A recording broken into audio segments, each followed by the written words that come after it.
now, I would like to invite another member, Melanie.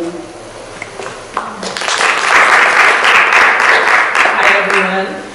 So in our brief, we did a lot of work with it. It was a very amazing process to do. So in our brief, under the section titled Student Voice, there are quotes taken from our scrimmages taken by young voices, and I'll read some of them now. So under Student Voice, our first header says, need for academics to be taught in ways that are engaging and relevant to the 21st century economy. A quote from here and from a student was, classes should be engaging and should be able to do projects to relate to what we are learning and understanding the work without just sitting in our classes all day.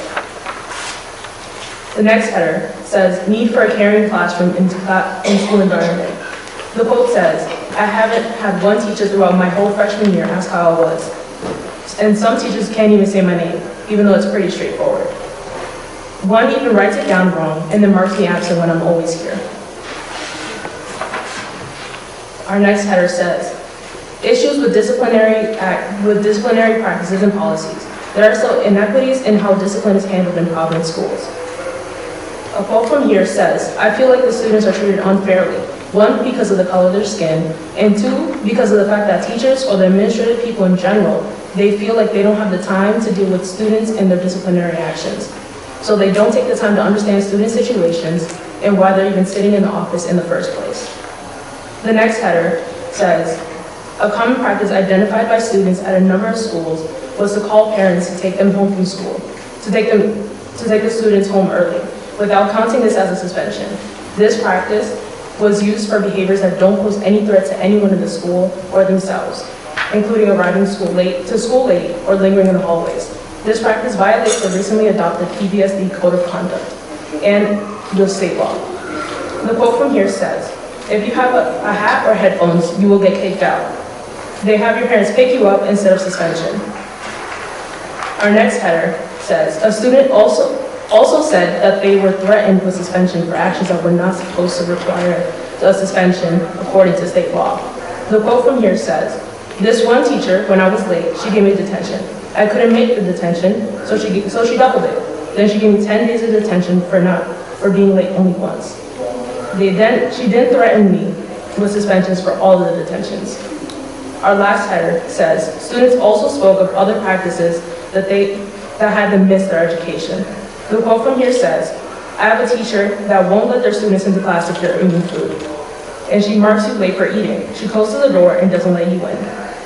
After hearing all of these different quotes from the students, we realized that there has to be something that needs to be done. So we made some recommendations. Under our next title, it says recommendations. And the first header is to ensure the full rollout and implementation of PBSD's newly adopted Code of Conduct. Next is to execute an education campaign for students, parents, and teachers. Next was to increase professional development for faculty and administrators in restorative justice, including in de-escalation techniques and how to handle minor behavioral issues effectively. Also providing schools with more staff resources to implement restorative justice. On the next page, we also recommended to create a more caring environment in our schools. We would like our students, our teachers to prioritize building relationships with us. Even asking about how our days would mean a whole lot to us. Also, we need to increase teacher awareness of the reality of students' lives. The issues we are dealing with include poverty, transportation, violence, and childcare. Our next recommendation was to create a more engaging curriculum with personalized learning than those 21st century skills. Over and over in focus groups, students expressed the desire to find a more engaging curriculum and with hands-on learning opportunities. Our last recommendation was to use the data to evaluate progress, including suspension rates, parent dismissals, chronic absenteeism, and student results on survey works. We should use multiple data sources to evaluate the success of the efforts listed above. The district should release aggregate data on suspension rates, parent dismissals, and chronic absenteeism every semester over the next 3 years. Survey works data from the Rhode Island Department of Education must also be included in this evaluation.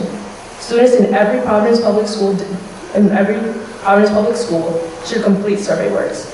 Two sections of the survey, student-teacher relationships and school engagement, contain highly relevant measurements.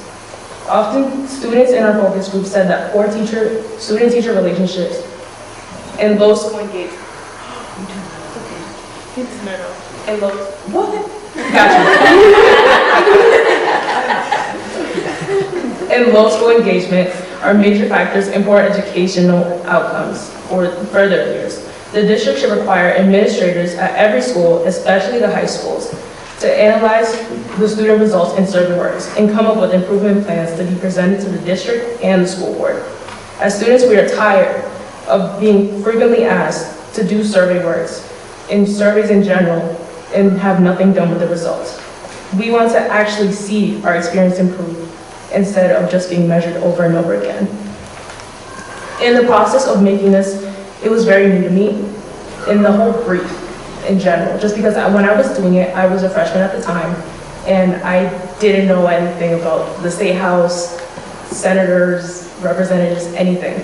But as the process went on, I was able to meet with women of color who had these high positions, like Council President Montos, and it meant a lot to me to see people in power that were women, that were people of color, and seeing them have these positions, and I was able to see them see themselves in me and see what I could potentially be. So it meant a whole lot for every single person that I met with to support me, and not only me, but me, girls, and students in general in these Providence schools, because I am a girl of color. I'm in these Providence schools, and I want to see a change. So it means a lot that everyone's here today.